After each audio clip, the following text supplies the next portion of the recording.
Hello, in front of me I've got NAVITEL T787. In this video I'll show you how to add passes to Google Wallet.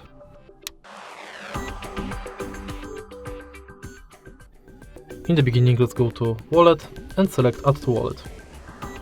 Now enter Transit Pass, and if you are able to find your transit way, select it. You'll be redirected to a website where you have to finish the inside form.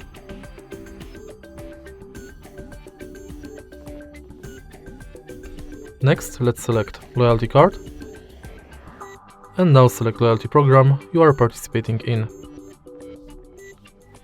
You can scan your card or enter member ID manually. Tap Add to Wallet and it's done.